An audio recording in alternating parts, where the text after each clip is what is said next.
오광수 수석과 같은 날에 이재명 대통령의 지명을 받은 이종석 국정원장 후보자 논란도 지금부터 살펴볼 겁니다.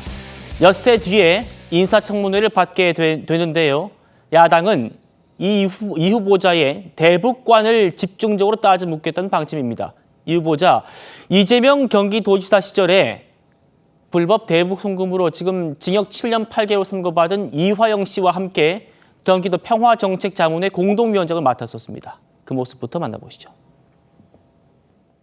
우리 사회 원로분들이 과거에 이종혁 위원장하고 인연이 많았었나 봐요, 장관님. 예. 예. 저도 인연이 좀 있습니다. 예. 다들 뭐 엄청 많이 오셔서 이종혁 위원장을 보고 싶다. 언제 다시 보겠나. 그래서 적극적으로 경기도에 전화를 주셨어요. 그래서 경기도에서 자리를 추천해 줬는데 참 좋았던 그런 자리였었고 이번 대회의 성과는 북측 대표단 일행이 경기도 차원에서 준비된 행사에 직접 참여했다는 것 자체가 큰 의미가 있는 것 같고요. 그분이 본래 그 대남관계에서 학계 쪽에 그다음에 문화예술 쪽에 그 접촉을 많이 하셨기 때문에 뭐 저희들도 아무래도 남북 학술회의 같은 거 할 때도 만났고 이종혁 위원장은 북한 쪽에서 보면은 상당히 인텔이고 그다음에 남쪽에 대한 이해도 상당히 깊은 분인데 이번에도 오셔가지고 여러 가지 중요한 역할을 하신 것 같습니다.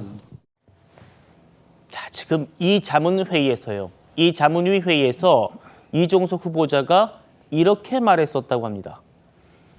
저희 TV조선의 어제 단독 보도였습니다.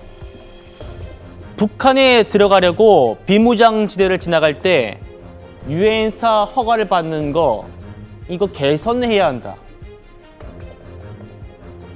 필리핀에 갔는데 북한 사람들 만난다고 통일부에 북한 주민 접촉 신고하라고 한다. 지금 세상이 어느 때인데 아직도 북한 사람 만난다고 신고하라고 하느냐?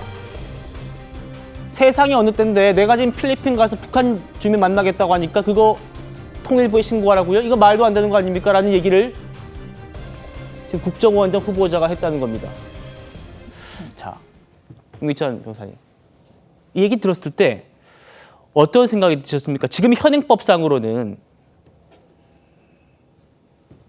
통일부 장관에게 북한 주민들 접촉하려면 미리 신고해야 된다라고 법으로 돼 있단 말입니다. 지금 국정원장이 이거 지금 세상이 어느 때인데라고 하는 겁니다.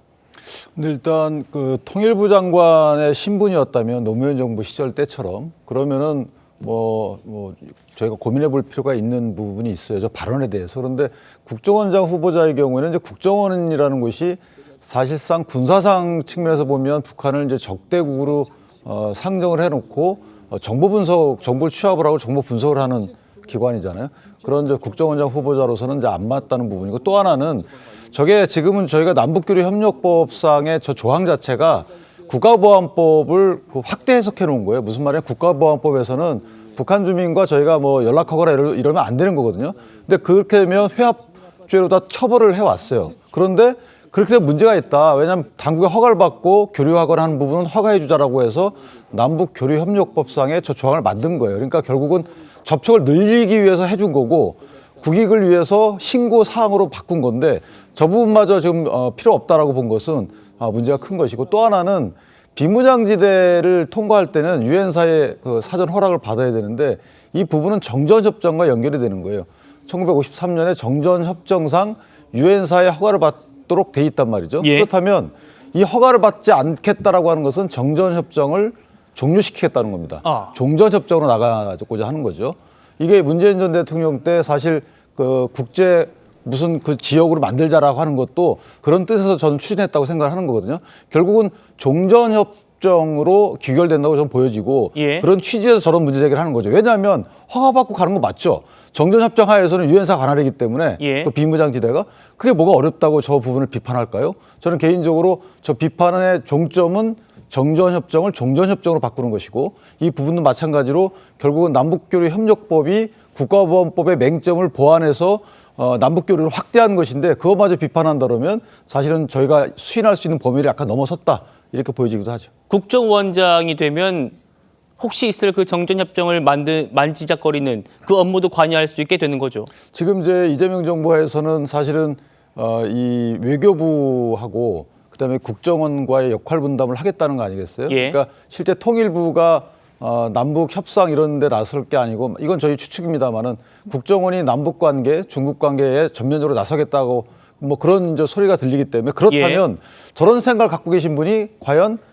현실 감각을 제대로 유지할 수 있겠느냐에 대한 걱정이 있는 거죠. 왜냐하면 물론 학자로서는 얘기가 됩니다. 학자로서는 사실 좌표를 찍고 먼 미래에 이렇게 가야 되지 않느냐라고 현실을 다소 도외시한다 하더라도 국익에 해가 되지 않겠지만 저렇게 실제 기관을 책임지는 분 입장이라면 엄격한 현실 인식하에 정책을 추진해야 함에도 불구하고 저런 말씀을 막 하셨던 분이라면 걱정이 된다는 거죠. 알겠습니다. 지난 문재인 정부 때 박지원 국정원장이 맡았던 임무가 바로 남북관계 개선 얘기였고 그 임무를 국정원장이 했었습니다. 이재명 정부 때도 이종석 국정원장에게 기대하는 바는 그 남북관계 개선이 아닐까라는 많은 대체적인 그런 분석들도 나오고 있습니다. 강산필 부대변인. 네. 이때요. 이종석 지금 후보자가 왜 필리핀 얘기를 했냐면 그 유명한 아태협 행사 때문입니다. 이화영 씨와 함께 그 북한 측 인사를 직접 만났었대요. 이 이종석 후보자가. 그런데 아시는 것처럼 그때가 김성태 전 회장이 북한 측에다가 돈을 준 그 시기로 지금 검찰 지목한 상태 아닙니까? 이 부분 청문회도 쟁점 될 것 같은데요. 저는 지금 방향을 보면 국민의힘에서 충분히 이런 문제에 대해서 의문을 제기할 거라고 생각하고 맹공격을 할 거라고 예상을 합니다.